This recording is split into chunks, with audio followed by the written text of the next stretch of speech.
Did you get it? Is it on? Hello, everybody. Welcome to another wonderful episode of Taking Over the World with Ed and Aaron. What's up, buddy? Listen, I know you're life-threatening. listen, guys. Listen, maybe I'm a little bit of a life hypochondriac, not as much of a germaphobe. But I don't know how you can call me out and be like, okay, listen, you think you're going to die. Listen, if your brakes start going out on your car, I think you have a reasonable doubt to agree that you could potentially roll off a side of the cliff, roll down the hill, and die at a fiery burning wreck. I don't think. Okay, Question. maybe it's a slow. Maybe it's a rear end, but fine. Still, Question. what? Was it the first time it happened to that car? Well, Was it the first time that it No. happened to that car? No. No. Did the other person that it happened to, which happened to be your wife, freak out the way you did? yes. No, because She you didn't even know about it. She didn't even tell Listen, you. bro. That's what I didn't know it was going to happen to me. She Right, said so it happened she- in the drive-through, and that she was freaked it. out. She said if she wasn't in the driveway, she would have pulled over because it was. Listen, when And she your started brakes, the car again, and that's it. And she didn't even think enough about it to call you and be like, "Aaron, I'm gonna die." fair. Hey, Oh, listen, that's fair. That's fair. Like, come on. That's fair. I didn't think I was she gonna said die, it- but I she definitely said thought it I was in gonna end up in a passing. tree. She I said thought- it in passing, dude. It was like, was oh yeah, not- by the way, this happened to me too. No, it wasn't in passing. It was as I'm driving through the parking lot yesterday, and I can feel the brakes feel like I'm on ice. Like as I'm pushing them, I can feel and hear kind of sliding, and like no braking. And then she asked me, "Is like, did the brakes kind of go out on you?" I'm like, yeah, they kind of did. She's like, yeah, Look at your eyes. Your eyes even open up when you're telling the She goes, story. yeah, that happened to me before, and I'm like, why are we just now having this conversation? Like, so no, I didn't think I was gonna die yesterday, but I did think I was gonna roll into another car or a tree for sure. And then I'm taking it to the brake place today, and it's in the back of my head at any given moment. Like I'm brakes are rolling gonna through go the out. intersection, bam, T-bone. I go into a tailspin. I'm laying upside down, and who's gonna answer my phone call when I call them to come get me in my firing upside down car? Dude, you can call me. I will be there. I will go rescue you out of a burning car. So yes, does my mind have to go down a deep dark hole? Yes. You can go But down I- these rabbit holes all I the didn't time. think it was like that's a scary situation. You know what? I mean, have you ever been in a car or something where you were traveling and you felt like, all right, this is potentially a shady situation? Yeah, That's how I felt yesterday. it's happened several times to me. Sorry, I don't want to end up rolling through an intersection and getting smoked. I ran into a pole in Texas on ice, Look at and- this guy. and I was just like, okay. Oh, macho man's in the No, house. but what am I gonna do? Okay. Like I hit the brakes. I didn't realize it. Growing up in Miami, that you But can't was there stop on any ice. warning signs before that, or is it just like, boom, it happens No, instantaneously? It happened. See, that's different. See, now, if it would have happened, if the brakes wouldn't have checked up and I would have just ran into a tree or something, then I'd have been like, wow, that sucked, right? But now knowing, like, I am now operating Did you get the the brakes? vehicle, knowing that the brakes could go out At at any any given- minute. That's That's a situation. If it was just I've been in accidents. I've totaled a truck before. Like, I went on California. I went from the speeding lane 4 lanes over and put it in a wall and totaled my truck. Okay, like that's a one-off because it was sporadic. Like I said, this is now it's in the back of my mind. We got to get into right? that story. How do you Right. go from one lane across 4 lanes and hit a wall? Listen, there was a situation. Okay. No, I didn't get the brakes fixed because my brake guy went there. He was slammed. He couldn't get me until tomorrow. So my tomorrow- life is still in danger until tomorrow. Okay, so you're gonna pick up the kids today, right? Because you can't have the kids driving in that. Nope. forbid. My mom's car's here, luckily. So Okay, so you have another we're car. going to share one. Okay. And everything will be okay. We got enough cars to handle the situation. Yeah, you're dang right. Yes. You're gonna survive. Yes. Here's the story. I was in college playing baseball in Okay. California. And part of our community service or whatever, we had to put in these hours, right? So our baseball team got set up with this security company. Like, like the yellow jacket guys that you see, like, walking around a concert, like, right? Like, bunch of college kids, like, we got no power whatsoever. They give you this little jacket and a flashlight, and they're like, oh, just try You're to the keep, head of this. keep peace. I'm like, yeah, I'm going to keep peace. If You're like somebody, the security guard at Five Nights at Freddy. You got nothing to do. I got nothing, right? So it was actually probably close to this time. gosh, it must have been 2000, 2001, about this time of the year, we were doing security at the Queen Mary, okay, in Long Beach, during like the haunted house, haunted ship things, which, dude, talk about some spooky stuff. Oh. Like, where all the people are. You really were security at Five Nights at Freddy, just at Queen Mary. I was like in the Queen Mary like pool room and stuff, like where the pool was. Did they scare you? I'm sure the people didn't. But dude, when you're sitting in there and you have to turn off your flashlight because you obviously don't want to like let people know where you are. You're there like, dude, it was a couple situations. I might have seen some things. Anyways. Now it's like, dude, it's like 2, 3 o'clock in the morning. I get off, whatever. I'm driving home. I got like a 40-minute drive home. And I was in the fast lane in my truck, Toyota, it was a lifted truck. And, dude, passed out, right? You passed out? Passed out at the wheel. Hit the wall so it's like a 5-lane freeway, dude. I'm driving down like that 91 in California. Hit the wall on the fast lane. Luckily, there wasn't very many cars. But then just shot. Like, I hit this side, kind of woke up. And like I was like a doze off. I don't think I was asleep for like a half hour, Right. It was like but it was boom. And then it went flying because it lost that side and dude just cut over 5 lanes of traffic. Boom. Smashed into the wall on the other side. And you survived. She was totaled. Yeah. Yeah, they were like pretty remarkable actually. Like you're not more injured. So it was what it was. Did you play baseball that week? Yes. Okay, that's what I thought. Man, we're not living in today's society where someone gets a boo-boo ow-ow on their knee and they got to take a week off and go see 3 specialists. Like, it gets you back into back in the old days, it was like, dude, there was a rule like no blood, no Band-Aid. Right? Nowadays, it's like, oh my gosh, your elbow, you got a scrape on it. Like, put a Band-Aid. Like, let's be done for the day. Like, let's go inside. Monday morning, we'll get out to the specialist. Take care of you. Come on, guys. So, Thanksgiving. How was your Thanksgiving? It was excellent. Low key, good food. How was the turkey? It's good, solid. But let's be honest. The star of the show is the sides. Crushed them. I ate all of them. My kids this year were in love with the sides. Of course, it's the best part of Thanksgiving. We always make the same sides. They've just come. They've realized with age comes wisdom. They're a year older and they realize the best part of the meal is the sides. They were like in heaven. Forget the turkey, forget the ham. You can even leave it off my plate. They were in like mac and cheese. Game on. And we decided to make it this year. We made it a little different. We had like a 5 cheese. Ooh. And the kids were like, "Oh my god, this is the best mac and cheese ever." Have you ever had lobster mac and cheese? Yes. Game on. Okay, so I heard this topic then. While you brought this up, okay, we have polled. This is going to go Family Feud. We have polled 100 viewers and put the top 5 answers on the board. Okay. Everybody eats leftover Thanksgivings, right? I don't even care if you're not a leftover person, right? Like this is the one time you eat leftovers, right?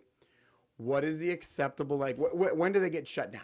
When are Thanksgiving leftovers, like, in your household, based on your terms, like, whatever. Don't overthink it. When do you stop eating Thanksgiving leftovers? I eat them the next day, and that's it. That's it. One day. One day. Wow. Ludacris was asking the same question. What was Ludacris's answer? He didn't say, but he says he wanted to shut down an argument at his house. How long is acceptable to eat size? See, I was still eating them yesterday. Were you? Yes. And what I heard this morning on the radio is that a food scientist, I don't know who makes up this food scientist panel, right? But today is D-Day for leftovers. If you haven't eaten them by today, they go to the freezer, which I can't imagine you're freezing leftovers. That's just weird. Like, just make them again, right? Like, we don't need to freeze leftovers. Right. But today is D-Day for your Thanksgiving leftovers. You eat them today, but today's the last day, then they got to go away. Yeah, my house, it's usually 1 day, maybe 2. See, I don't think like the turkey, Friday, the ham, like Saturday. none of that stuff holds up well. But I feel still for like mashed potatoes we were still eating last night. I saw the other day something that you would have loved. Yes. They took stuffing. Of course they did. And they put it on a waffle maker. I saw that. And then they made a sandwich out of it. Dude, I've seen that. I saw it. So actually, dude, I have that little waffle maker at the house already, and we've talked about that this weekend. But what I do with I would it have thought that if you would have seen that, you would have done that. I thought about it. Because you're a stuffing guy. Take that stuffing and maybe put a little layer of mashed potatoes on there, throw a little corn on top, a little layer on. some turkey and a little bit of cranberry on it. I saw it. I didn't do it. That's on me. That's my bad. I'll be better. I would have shit. But I do use that for eggs. So like if you get like a bagel thing, right, dude, you put like an egg in that little waffle maker too. Sprinkle a little cheese on it at the end, dude. It makes a perfect little circle egg bread for your little breakfast egg sandwich. Have a day. So now can we officially start Christmas? I didn't want to bring it up because I don't like to talk about Christmas during Thanksgiving, people. But Thanksgiving's done. Thanksgiving's done. Right. It finished on Thursday. Black Friday, which is like continuing. Right. It's like you can use I guess Monday, Cyber Monday now as a continuing saga of Thanksgiving. The Christmas tree went up already. The stockings are up. Brooklyn and I got out the inflatables yesterday. We designed the front yard. The bushes, lights are up. So we're good. We're in. We're officially in on Christmas now. Okay. Yeah, our Christmas tree went up too. Yeah. Just want to make sure. So we're good. We're good. I appreciate all those at home, giving me my peace, giving me my space, letting me observe Thanksgiving without having to go to the Christmas endeavors. But yes, we can officially move on. But I did see a picture of the best Christmas decoration ever. Clark W. Griswold. No, better than that one. Oh, okay. Santa Claus was laying down. Okay. They had a turkey on top of it. Like inflatable? Inflatable, yeah. Okay. An inflatable Santa laying down. Okay. An inflatable turkey on top of him. I like it. With a sign saying, "Wait your turn." Oh. I saw that and I was like, that would be Aaron. I got to get me one of those. We had I can't say it's like an annual thing. We did it for about 4 or 5 years though. Every year I tried to either replace one of my inflatables or add a new. I'm an inflatable guy. Are you? They had a little character. But last year we lost our Christmas tree with presents. Somehow they got a hole in it, and it wasn't strong enough. So, but this year we got Santa in the Christmas tree on one side of the yard, and we got Rudolph on the other side of the yard grazing, with some lights and stuff. I'm not a big outdoor inflatable guy here. Yeah. But I was in Miami. Because Miami, we didn't have like hurricane winds the entire time in the winter time like we do here in Vegas. I remember growing up. So my dad pretty handy with tools and stuff. That's kind of where I get all my tools and carpentry stuff. So, but he traced out we had you got a big old piece of plywood, dude. He cut out like a sleigh with Santa in it, cut out reindeers and stuff. Oh and, wow! My mom and they painted him. So every year in California, we kind of had flatter areas on our roof. So. Dude, we'd have one up there every year. We'd have Santa and the reindeers and stuff. That was pretty baller. And he cut a new one out every year? No. It was the same one. It lasted a long time. But no, I'm definitely the house on my street. Like, once Christmas time's in, I'm all in. You're Griswold. Yeah, my neighbor was he's like, oh, here we go again. He's like, already up. Now I got to do something, I'm like, yeah, you're right. You're right, buddy. Putting you on our notice. neighbor started with inflatables.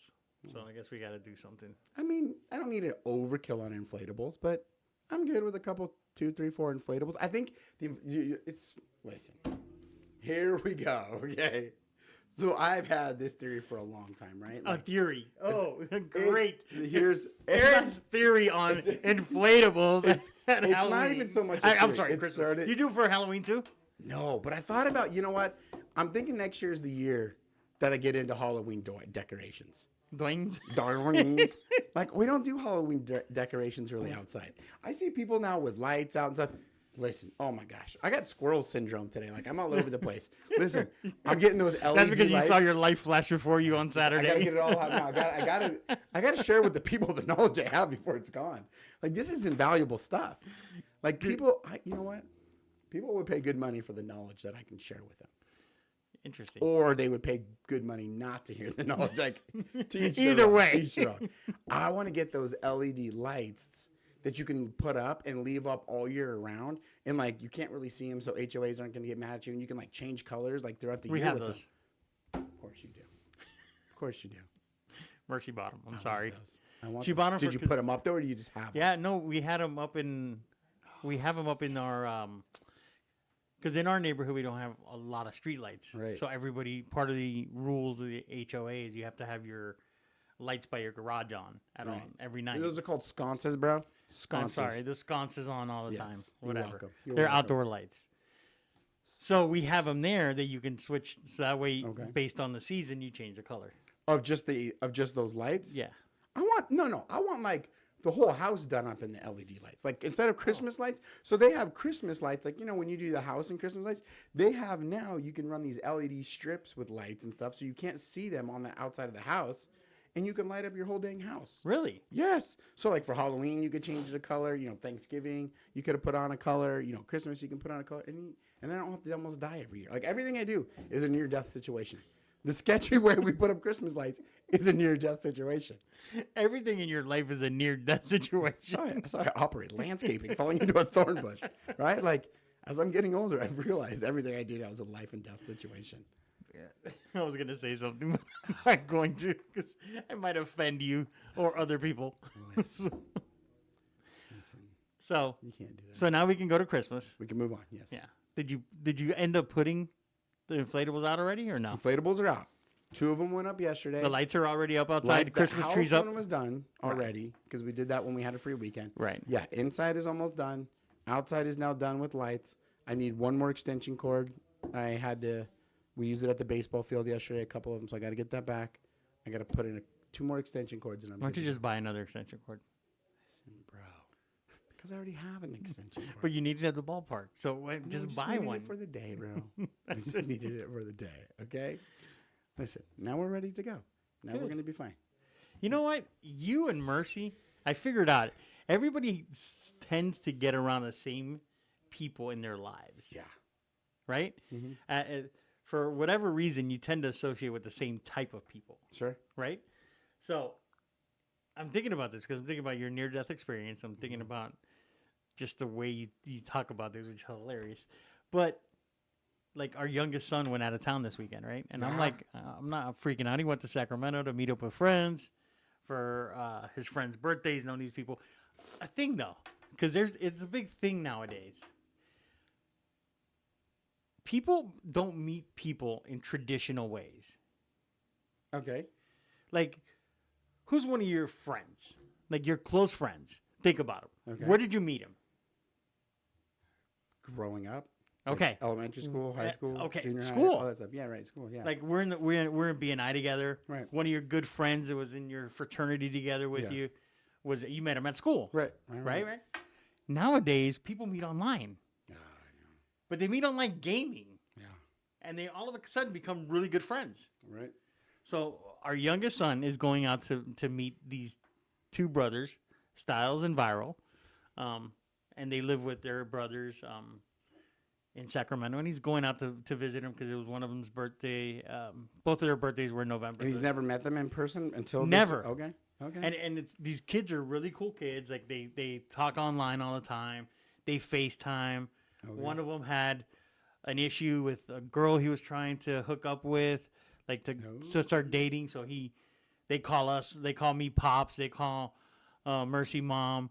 Like that's the way they are. I mean, they FaceTime and they're like, "Hey, Pops, what's up, Pops?" I'll tell a dad joke and they'll be like, "Oh my God, really?" I mean, but it's just that's the friendship. It's a friendship through there. My older son, who's 30, same thing. He's dating somebody that he met through online. Right. 30 years. They've known each other since they were 14. Right. So to me, it's weird. It's just a weird scenario. Yeah, it's just non-traditional. Because it's not how... That's not how we grew up. Right. Like, I meet people... Well, we didn't have the internet back then. We had the little... we had the little tennis on our Atari that was like... Doop, doop, doop. We grew up with what? Pager codes? Like, trying to text pager codes? Yeah, like 143. Yeah. You know. Yeah, you know. You know.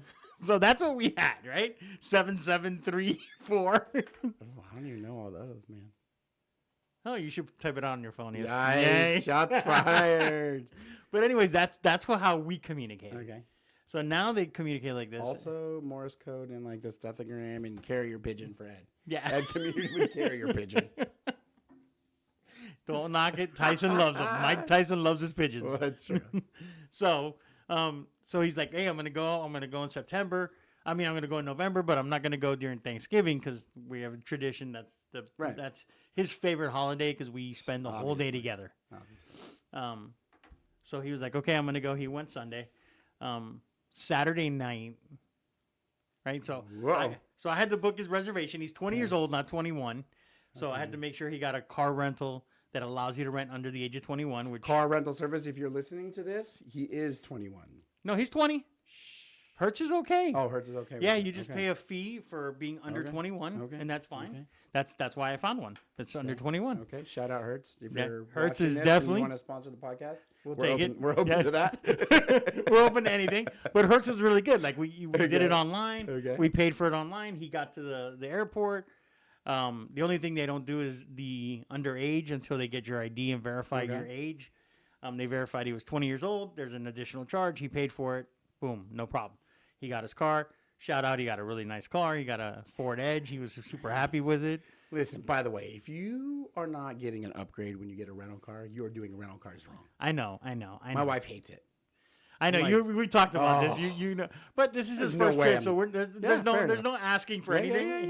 He's under 21. He's just happy he got a car. That's right. Let's be thankful for what we got. But Saturday night, so I made this. We helped him plan this because it's his first major trip by himself. How old were you when you took your major trip? Just real quick. Like by myself? By yourself. What do you mean? Like no chaperones or anything? No. You just flew out of town. You just went somewhere. Flew out of town by myself. Oh gosh. Geez, probably like. Yeah, early 20s.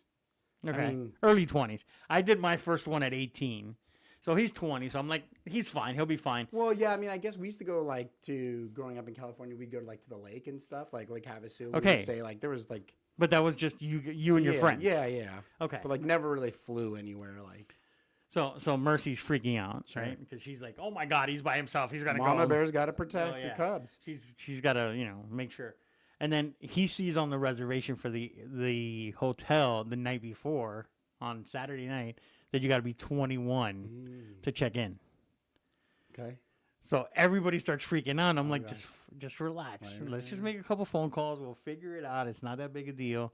What if he gets stranded? And the other one's like, what if I have to sleep in a car? I'm like, you're not going to sleep in a car in California. You're going to go see friends. The worst case scenario, you sleep on the floor. Right? I mean, come on. It's not that serious. I mean, listen. What was it? Kevin from Home Alone 2. I mean, he lasted like a week in New York City by himself with a credit card. If we've not learned anything from Home Alone, you can survive. There's a way. You can survive on your own. All right. So he ends up getting there, whatever. We find out that, no, you have to be 18 to check in. He's fine. He's going.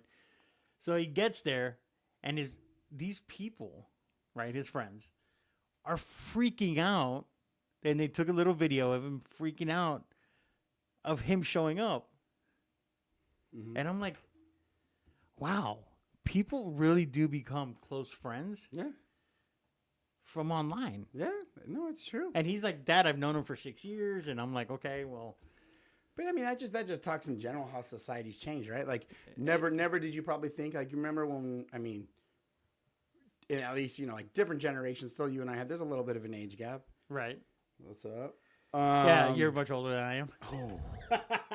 At least the way you think and stuff. Like I remember, in high school, you'd take, you're best suited to be, like a janitor, right.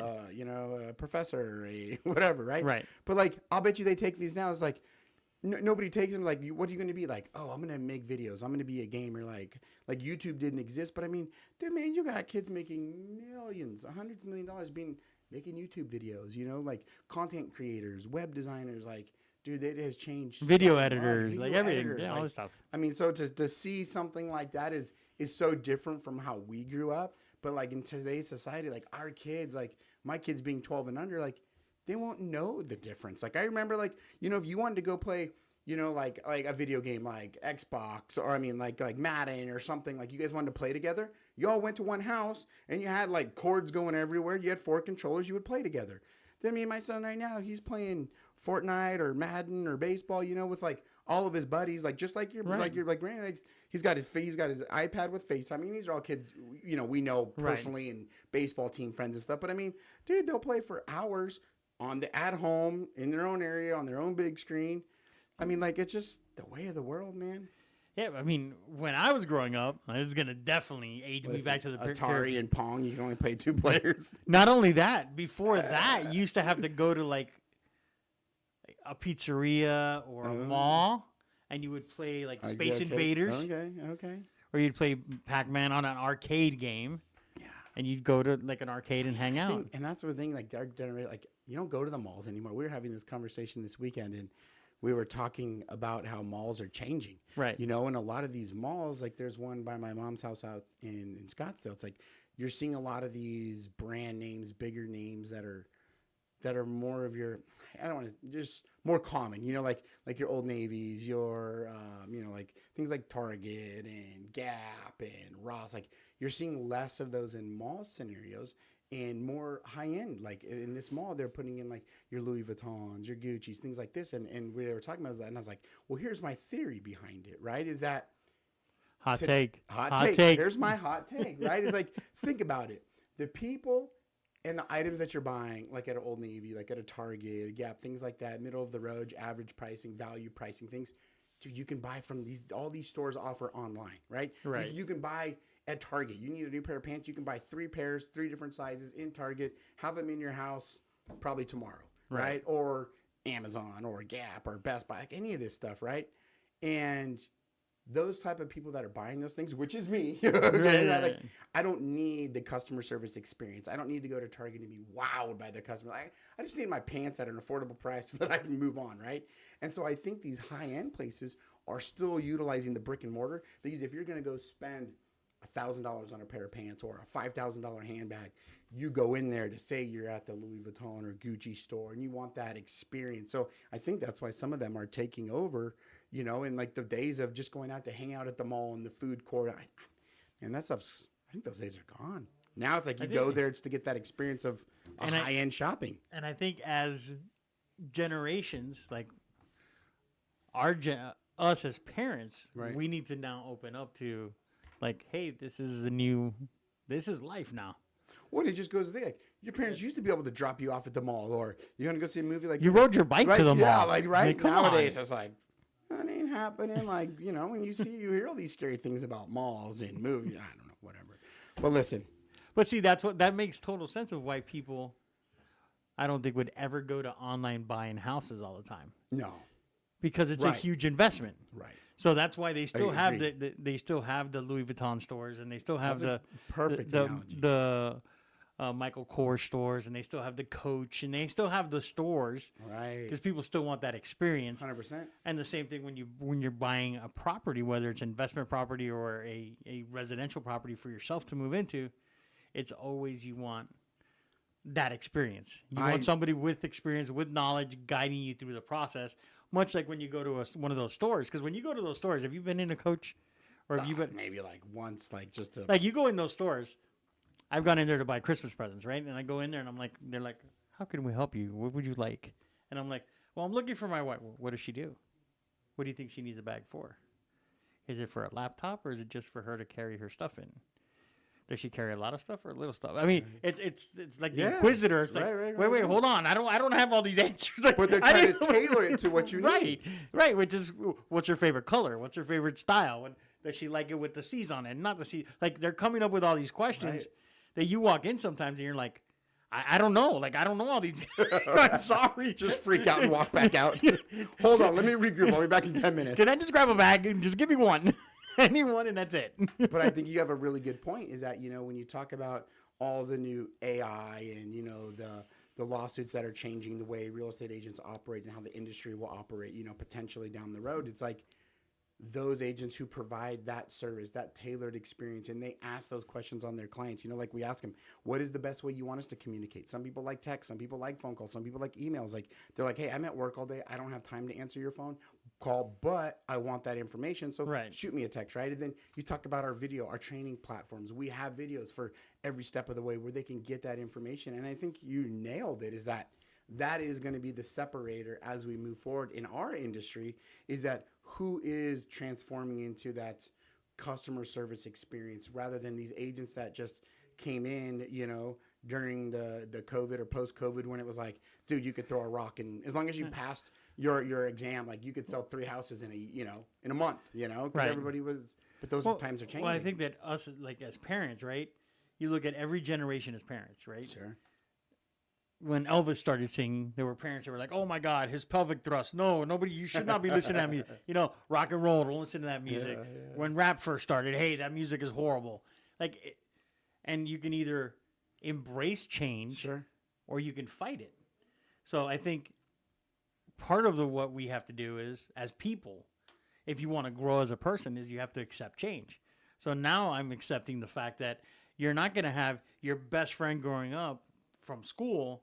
It may be somebody you met online 2 years ago. Yeah, sure. And you talk to them every day and you associate every day, and they'll come out to a convention, or they'll come out to see you, or you'll go out to see them, and all of a sudden you're best friends, and you guys now do everything together. Yeah, no, I mean it's definitely it's weird. Another and way. people watching TV shows, like you're at your house watching a show, I'm at my house and we're on FaceTime talking about the show. Yeah. It's like, well, why don't you guys just go to the same place? Like, it's kind of hard to associate if you're not in the same place. But that's again where you have to adapt, right? And it's the experience. So how do we adapt to make things better as an experience for our kids and not fight with them about these things? Because you're not going to win the fight. Right. You're not going to win the fight of, your friends. Like, I could have easily told them, hey, you know what? If you want to go, I'm not going to help you. Figure it out on your own, because I don't think you should be going out there because you don't know these people. Or just embrace it and just be friends and be like, hey, we're good. And I think that's the biggest part, is finding that balance. As a parent, we've been kids, and, as every kid, you're like, oh, when I've been an adult, when I'm a parent, I'm going to be different. And then you get to the parent, you're just like, oh, our parents were right on a lot of stuff, right? But listen, I do believe, though, that we do not have to always accept. Well, first of all, yes, adapt. Like, being able to adapt is the way of the world. Like, those who don't adapt will fail, and that's right. Either you adapt or you die. Right, and you hear all this stuff about AI. AI is going to replace agents. All this automation is going to, like, dude, you automate too much stuff, dude, you're screwed. I believe that there is a good balance there, but I mean, the liability that you could open up yourself to, we talked about that. Like, if you went through an entire transaction, you read all these texts and you felt good, and then I told you at the end, hey, listen, I didn't send you not one of those texts. That was all my AI system. You're going to lose that credibility and trust. So I think in our industry, you have to be able to adapt, but use it the properly way. Cause I don't think, to your point, we'll ever be replaced. But you got to adapt and be a heck of a lot better and offer a value and create value for your clients, or else you'll wither away. You're right.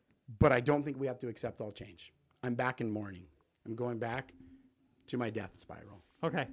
Well, we lost something big this weekend. What did we lose? We lost the Pac-12. The Pac-12 is no. There's one more game. I know one more game. One more game here in Vegas. Yep. But as far as our regular season goes, we witnessed the death of the Pac-12. It's time to move on. I can't. I'm not willing to accept change. I'm not willing to. That's because Arizona State's going to go to a conference where they're going to get smashed. Listen, I don't need to hear it from you. They're going to get smashed. I've heard it all weekend. My buddy texts me. He goes, he's from U. He goes to U of A. He goes, all my ASU fans out there who want some actions on the game this weekend. He goes, I'll bet you $100. I was like, done. I'll take your $100 bet that ASU loses. He's like, no, that's not what I meant. Like, we're bad. Okay, we're bad. Hey, listen, we'll right the ship. We'll right the ship. But man, I'm gonna miss the. I'm in mourning. Like, I grew up on, SC UCLA rivals, or me going up against, like, my uncle was a big SC fan. I was obviously ASU, like, knowing that they're gonna play each other, knowing that there's that family rivalry, that West Coast rivalry, and now trying to, like, think of, like, these new generations, like, of who we're going to be playing and how it makes sense to me. It's like, man, I don't care. No, I'm not willing to accept it.